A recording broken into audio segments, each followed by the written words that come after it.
और हमारे bureau chief तमाम जानकारी के साथ लाइव जुड़ चुके हैं और जान लेते हैं कि क्योंकि एक के बाद एक जहां सियासी उठापटक हिमाचल में, तो दूसरी तरफ ये बड़ी खुशखबरी दी गई है सरकार की तरफ से कर्मचारियों और पेंशनरों को लेकर, तो इसका लाभ आखिर चुनाव में कितना मिलेगा ये जान लेते हैं। ब्यूरो चीफ अरुण उनियाल तमाम जानकारी के साथ लाइव जुड़े हुए हैं। सबसे पहले तो अरुण जी यही जानना चाहेंगे, क्योंकि 3 निर्दलीय विधायक जिन्होंने अब ये मन बना लिया है कि वो कानूनी लड़ाई लड़ेंगे, हाईकोर्ट जाएंगे, कब जाएंगे, क्या उनका रुख?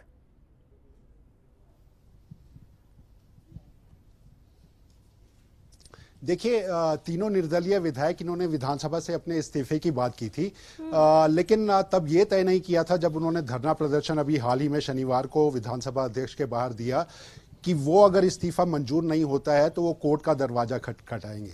लेकिन ये सुप्रीम कोर्ट जाएंगे या हाई कोर्ट जाएंगे, ये तब साफ नहीं किया गया था। अब कहा जा रहा है कि ये तीनों निर्दलीय विधायक जो है वो हाई कोर्ट का रुख कर सकते हैं, और हाई कोर्ट का रुख तय करने के बाद आखिर ये जो फैसला होना है कि ये तीनों निर्दलीय विधायक भी अपना चुनाव लड़ते हैं या नहीं लड़ते, वो तब साफ हो पाएगा। तो मुझे लगता है कि अभी की जो हमारी सूत्रों की खबर है, सुप्रीम कोर्ट नहीं जाकर ये तीनों निर्दलीय विधायक हिमाचल प्रदेश हाई कोर्ट में कभी भी रुख कर सकते हैं। आज नहीं तो कल आपको ये खबर मिल जाएगी कि अपने इस्तीफे को मंजूर कराने के लिए केएल ठाकुर, आशीष शर्मा और होशियार सिंह, ये तीनों निर्दलीय विधायक हाई कोर्ट का दरवाजा खटखटाएंगे।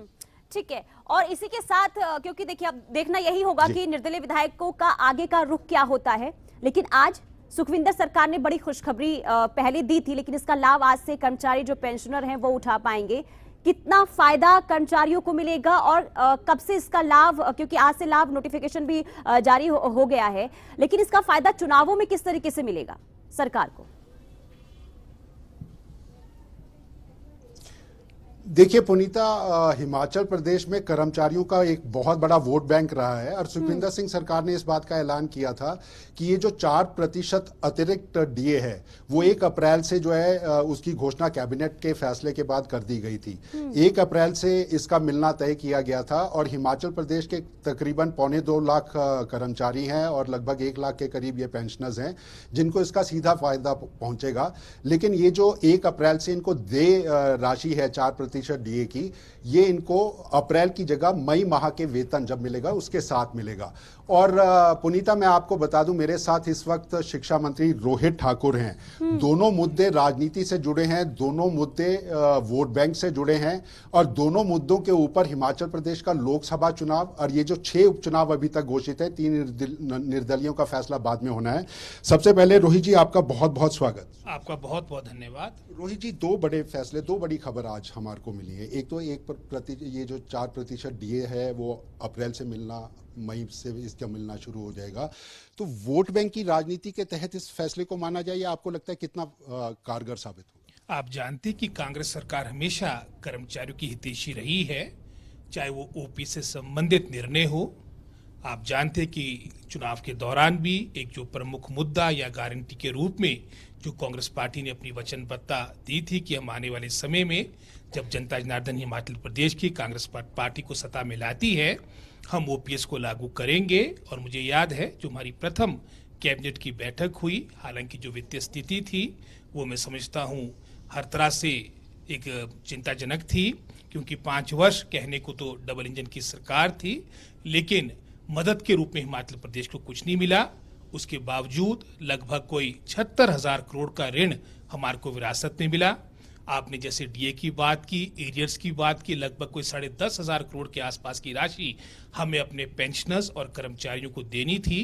कठिन वित्तीय परिस्थिति थी, बड़ा कठिन मैं समझता हूँ एक निर्णय था, लेकिन हमने कर्मचारी वर्ग के लिए, क्योंकि आपने सही कहा हिमाचल प्रदेश एक छोटी स्टेट है जहाँ लगभग कोई 77 लाख के आसपास हमारी पॉपुलेशन है, जनसंख्या है, और साथ ही साथ मैं समझता हूँ जैसे मैंने वित्तीय स्थिति के आपके समक्ष सारे आंकड़े रखे हैं, और हमारे कर्मचारियों का भी एक बहुत बड़ा मैं समझता हूँ योगदान है, बहुत बड़ी जनसंख्या है।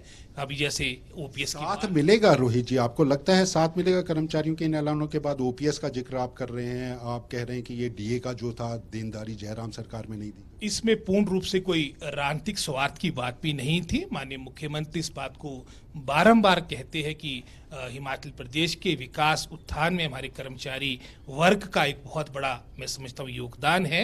एक हमारी वचनबद्धता थी और आज ओपीएस को लागू करके जो हमने निर्णय लिया है, जिसके माध्यम से लगभग कोई 1,15,000 हमारे कर्मचारियों को इसका लाभ मिलेगा।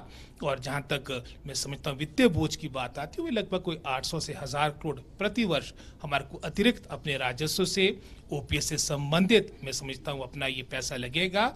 और इसके विपरीत आपने देखा होगा कि राजस्थान सरकार जैसे ही भारतीय जनता पार्टी राजस्थान में सत्ता में आई, अभी 2 महीने पहले, इनका जो पहला निर्णय था वो ओपीएस को बंद करने का था। और इसके विपरीत कांग्रेस पार्टी ने, चाहे वो डीए की बात हो, चाहे हमारे अन्य जो कर्मचारी वर्ग के हित की बात हो, ओपीएस की बात हो, हमेशा कांग्रेस पार्टी बढ़ चढ़कर, मैं समझता हूँ, पूरे हिमाचल प्रदेश के सर्वांगीण विकास के लिए वचनबद्ध है। कर्मचारियों की बात आपने की, लेकिन एक और बात है, हिमाचल प्रदेश के 3 निर्दलीय विधायक ये नाराज से दिखाई दे रहे हैं। ये कह रहे हैं इस्तीफा मंजूर नहीं कर रहे, विधानसभा अध्यक्ष अपनी भूमिका सही नहीं निभा रहे हैं, अदालत के दरवाजे जाएंगे।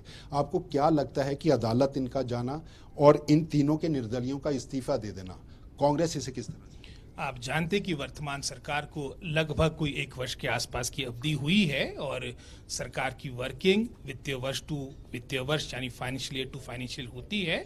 आज हमारे 24-25 का जो फाइनेंशियल ईयर है उसका प्रथम दिन है और एक वर्ष के दौरान जो विकास के दृष्टिकोण से, इसे उदाहरण के तौर पर ओपीएस का उदाहरण आपके समक्ष रखा, बहुत से इनके चुनाव क्षेत्र में विकास के दृष्टिकोण से कार्य हुए। ये तो कह रहे हैं कुछ नहीं हुआ, कांग्रेस के 6 बागी भी ये कह रहे हैं सुक्खू सरकार में कुछ नहीं हुआ। तो ये असल में जनता क्या माने? जनता हिमाचल प्रदेश की सर्वोपरि है, अपनी परिपक्वता, अपनी जागरूकता के लिए, अपनी राजनीतिक पॉलिटिकल मैच्योरिटी के लिए जानी जाती है। चाहे वो हमारे 6 कांग्रेस के विधायक थे, चाहे हमारे निर्दलीय 3 विधायक थे, और आपके 27 तारीख को मत पड़े, 27 तारीख से पहले तक तो बिल्कुल सुक्खू सरकार के साथ, हमारी सरकार के साथ चट्टान की तरह खड़े थे। ये क्या कारण रहे कि जिनकी, मैं समझता हूँ, जो उनके वक्तव्य थे उसमें इनको परिवर्तन करना पड़ा है। और निश्चित रूप में आने वाले समय में सारी बातों को देखते हुए यहाँ की प्रभु जनता जनार्दन अपना फैसला। अच्छा रोहित जी, 6 बागी कांग्रेस के नेताओं का तो समझ आता है, आपको लगता है हिमाचल में ये ऐसा पहला कभी नहीं हुआ कि निर्दलीय विधायक जो थे वो भी सरकार से नाराज होकर इस्तीफा दे दिया? आपको लगता है उनका कदम किसी राजनीति से प्रेरित है, नाराजगी भरा है, या आपको लगता है कि कुछ और इस खेल की कहानी? निश्चित रूप में 27 तारीख के उपरांत जब से राज्यसभा की वोटिंग आपकी हिमाचल प्रदेश में हुई, बहुत ही हिमाचल की परिवेश में इस तरह का घटनाक्रम था जिसका कहीं पर भी अतीत में वर्णन नहीं। जिस तरह से यहाँ पर चॉपर की राजनीति, 5 स्टार कल्चर की राजनीति, चार्टेड प्लेन्स की राजनीति, तो एक तरह से मैं समझता हूँ ये सारी बातें बहुत ही खेदजनक है। और जैसे मैंने पहले कहा, चाहे लिटरेसी की बात हो, पॉलिटिकल मैच्योरिटी की बात हो, जनता जनार्दन हिमाचल प्रदेश की हर तरह से जो हमारे विधायकों का जो मैं समझता हूँ पूरा ये क्रम रहा है वो जनता जनार्दन के समक्ष है। और निश्चित रूप में हमारी सभी ये जो 6, चाहे कांग्रेस की हमारी सीटों की बात हो जहाँ से हमारे कांग्रेस के विधायक थे, चाहे आने वाले भविष्य में जहाँ हमारे निर्दलीय विधायक भी अपने त्याग पत्र की बात कर रहे हैं।